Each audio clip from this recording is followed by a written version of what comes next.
18 अगस्त 2024 police को पंजाब के Ropar area के पास, जिसे रूपनगर भी कहते हैं, एक लाश मिलती है जिसका गला घोटकर उसका मर्डर कर दिया गया था। ये लाश वही पास के एक 37 साल के tea stall vendor Maninder Singh की थी और थोड़ी इन्वेस्टिगेशन के बाद पुलिस ने ये नोटिस किया कि मनिंदर सिंह की लाश से उनका फोन मिसिंग था, जो पुलिस समझ गई थी कि कातिल उनका फोन लेकर चला गया होगा और इसी गलती की वजह से वो जल्दी ही पकड़ा गया। लेकिन जब पुलिस ने इस आदमी से इंट्रोगेशन की या फिर उससे पूछताछ की, तब उनके पैरों के नीचे से जमीन खिसक गई, क्योंकि जिसको वो मामूली सा एक आदमी समझ रहे थे वो एक सीरियल किलर निकला था और वो अब तक 11 से भी ज्यादा खून कर चुका था। इस वीडियो को पूरा देखिए, यकीन मानिए आप चौंक जाएंगे। Hello guys, I am Blacky and you are watching the Blacky show.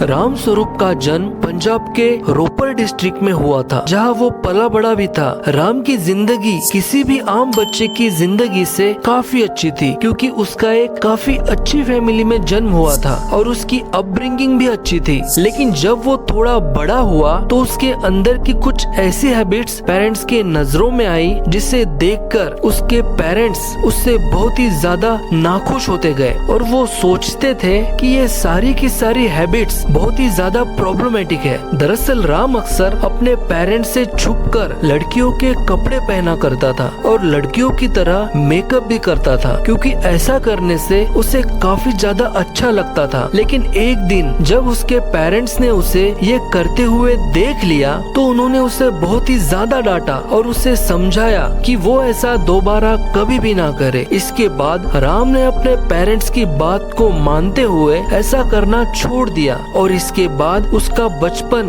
काफी नॉर्मल गुजरा था। उसके पेरेंट्स की आंखों में राम का स्कूल में पढ़ाई में बिल्कुल भी मन नहीं था, क्योंकि वो एक बार ऑलरेडी 10th में फेल हो चुका था। लेकिन अपने पेरेंट्स की डांट खाने के बाद, उनकी मार खाने के बाद दोबारा से 10th का एग्जाम दिया और इस बार वो किसी तरह से पास हो गया था। लेकिन फिर उसने ये डिसाइड किया कि मैं सिर्फ 10th तक की ही पढ़ाई करूंगा और उसके बाद स्कूल छोड़ दूंगा। और आपको पता ही होगा कि हमारे देश में पंजाबी फैमिलीज के बच्चों के लिए अब्रॉड जाना और वहाँ पर काम करना ये काफी कॉमन सी बात है। तो राम भी जब बड़ा हुआ तब वो दुबई चला गया था, जहाँ वो नौकरी करा करता था और उसके बाद उसकी जिंदगी काफी अच्छी हो गई थी। लेकिन दुबई में रहते हुए उसमें कुछ ऐसे चेंजेस हुए जिसने राम को हमेशा के लिए बदल कर रख दिया, क्योंकि जब वो वापस इंडिया आया तब उसमें काफी ज्यादा बदलाव आ चुका था। मतलब 22 साल का होते होते उसकी होमोसेक्सुअल टेंडेंसीज वापस आ चुकी थी और उसे शराब की भी बहुत ज्यादा गंदी आदत लग चुकी थी और उसे पता था कि उसके परिवार वाले उसे इस रूप में कभी भी एक्सेप्ट नहीं करेंगे। इसके बाद राम के पेरेंट्स ने उसकी शादी करा दी थी और उस शादी से उसको 3 बच्चे भी हुए थे। और फिर इसके बाद राम पंजाब में ही एक छोटी मोटी नौकरी करने लगा और एक स्टेबल जिंदगी जीने लगा था। लेकिन इसके थोड़े ही टाइम के बाद उसकी जिंदगी में काफी बड़ा डाउनफॉल आना शुरू हो गया था। शराब की लत उसे इतनी ज्यादा गंदी लग गई थी कि इस पॉइंट पे वो शराब पीने के बाद दूसरे लोगों के साथ हाथापाई भी करने लगा था, उनसे लड़ाई करने लगा था, गाली गलौज भी करने लगा था, जिसकी कंप्लेंट भी कई बार उसके घर तक पहुंच जाती थी। और उसी टाइम पर राम के होमोसेक्सुअल होने के कारण उसे और उसकी वाइफ के बीच में काफी ज्यादा परेशानियां और प्रॉब्लम भी आना शुरू हो गया था, जिसकी वजह से उन दोनों के बीच में कांस्टेंट झगड़े हुआ करते थे। उसके होमोसेक्सुअल बिहेवियर से उसके पेरेंट्स को भी बहुत ही ज्यादा प्रॉब्लम थी और उसकी शराब पीने की आदत की वजह से 2022 में उसके पेरेंट्स ने उसे अपने घर से बेदखल भी कर दिया था। और बेदखल होने के बाद राम बेघर की तरह इधर उधर घूमता रहता था। अपने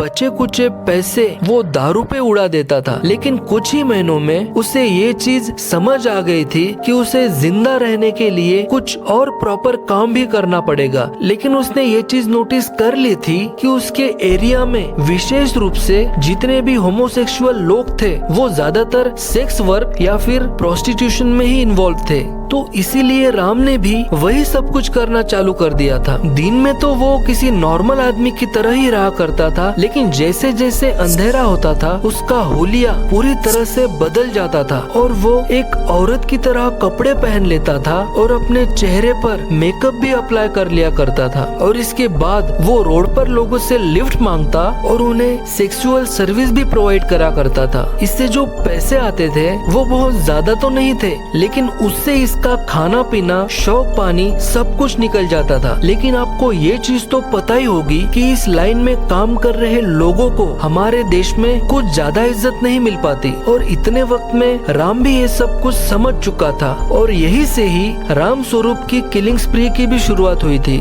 इसके अराउंड 1.5 साल पहले जून 2023 को राम हर रोज की तरह एक नए क्लाइंट्स को ढूंढ रहा था। तब भी एक आदमी ने उसे लिफ्ट दी, लेकिन अपनी सर्विसेज देने के बाद जब राम ने उससे पैसे मांगे तो उस आदमी ने उसे तय अमाउंट से कम पैसे दिए। इसके बाद उन दोनों के बीच इसी बात को लेकर बहुत ज्यादा बहस हुई और उसी बहस के दौरान राम ने उसे गुस्से में आकर अपने मफलर से उसका गला घोटकर मार दिया था। लेकिन कत्ल करने के बाद भी राम रुका नहीं। उसने उस आदमी के पीठ पर पंजाबी में धोखेबाज लिख दिया था ताकि इसके जरिए वो बता सके कि इस आदमी ने राम से धोखा किया है, क्योंकि ये एक पैटर्न था जो उसके द्वारा आगे किए जाने वाले कत्ल में भी ऑब्जर्व किया जा सकता था। लेकिन आगे वो सिर्फ अपने मफलर से ही नहीं बल्कि ईंट या पत्थर से भी जो भी उसे मिल जाता था वो उसके इस्तेमाल से लोगों को बड़ी ही बेरहमी से मारा करता था।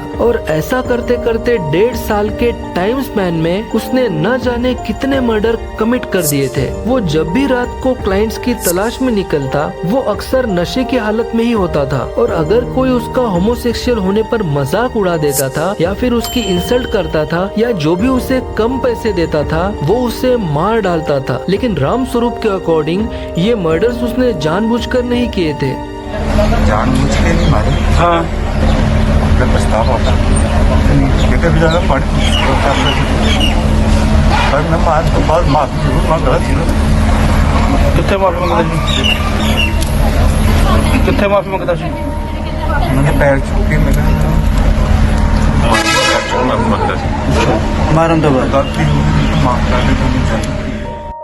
पर 18 अगस्त को राम ने अपना आखिरी मर्डर कमिट किया था, जिसके बाद वो फाइनली पुलिस की गिरफ्त में आ गया था। 37 साल के मनिंदर सिंह ने राम का मजाक उड़ाया था और उसकी इंसल्ट भी की थी, जिसके बाद उसने मनिंदर को मार डाला और उनका फोन चुराकर किसी रैंडम पर्सन को बेच दिया था। और ये रैंडम पर्सन ही उसके अरेस्ट का कारण बना और उसने पुलिस को राम का एग्जैक्ट हुलिया बताया था। वो 24 सितंबर 2024 को अरेस्ट हुआ था और वो सिर्फ मनिंदर सिंह के मर्डर के लिए ही अरेस्ट हुआ था। पर इंटरोगेशन के दौरान वो पुलिस के सामने 10 और खून के लिए खुद कबूला था और इन किलिंग्स के एग्जैक्ट नंबर्स तो राम को भी नहीं पता है।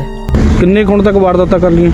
आए यार मुझे याद नहीं ਜਿਹੜੀ याद सीधा आदती है मैंने दारू पी के थोड़े से चिट्टे आ जाते। अच्छा क्या मारे यार ਘਰ ਵਾਲੀ ਨਹੀਂ ਦੱਸਦਾ ਰੋਪੜਾ ਦਾ ਕਿਉਂ ਮਾਰ ਕੇ ਉਹਦੇ ਪਿੱਛੇ ਲਿਖਿਆ ਸੀਗਾ? ਮਾਰ ਕੇ ਰੋਪੜ ਜਿਹੜਾ ਮਾਰਿਆ ਸੀ ਬੰਦਾ ਉਹਦੇ ਪਿੱਠ ਪਿੱਛੇ ਕਿਉਂ ਲਿਖਿਆ ਸੀਗਾ? और तो की आवाज़ ਧੋਖੇ ਵਾ पैसे ਅੱਛਾ ਜਿਹੜੇ ਬਾਕੀ ਬੰਦੇ ਮਾਰੇ ਉਹ ਵੀ ਅੱਧੀ ਮਫਲਰ ਨਾਲੇ ਮਾਰੇ? पर कोई ना कोई मेरे को ਹੁੰਦਾ ਸੀ ਕੱਪੜਾ ਕਾ ਹਥਿਆਰ ਵੀ ਹੈਗਾ? ਸਾਰੇ ਪੈਸੇ ਨਹੀਂ ਦਿੰਦੇ ਤਾਂ ਮਾਰਦਾ ਤਾ। ਪੈਸੇ ਦੇ ਚੱਕਰ 'ਚ ਮਾਰੇ ਸਾਰੇ? ਪੈਸੇ ਦਿੰਦੇ ਨਹੀਂ। ਅੱਛਾ ਕੁੱਟ ਮਾਰ ਕੇ ਵੀ ਲੈਂਦੇ ਸੀ, ਕਰਦੇ ਸੀ ਜ਼ਬਰਦਸਤ ਸਾਈਡ ਤੇ ਲਿਜਾ ਕੇ ਦੇ ਤੁਹਾਡੇ ਪਰਿਵਾਰ 'ਚ ਕੌਣ ਕੌਣ ਹੈਗਾ? बर्बाद छटे है 2 साल। अच्छा तो दोस्तों ये थी आज की कहानी। उम्मीद है आपको जरूर पसंद आई होगी और अगर पसंद आई है तो इस वीडियो को जरूर लाइक करें और आपको इस केस के बारे में कुछ भी अपडेट्स पता हो तो उसे कमेंट्स में जरूर बताएं। और ये वीडियो खत्म होने से पहले इस चैनल को भी जरूर सब्सक्राइब करें। इस चैनल पर ऐसे ही सच्ची हॉरर और मर्डर मिस्ट्रीज की कहानियाँ मैं सुनाता ही रहता हूँ और इस राइट साइड के बॉक्स में ऐसी ही मर्डर मिस्ट्रीज की प्लेलिस्ट दी गई है उसे भी आप एक बार जरूर चेकआउट कीजिए। मिलते हैं अगले वीडियो में।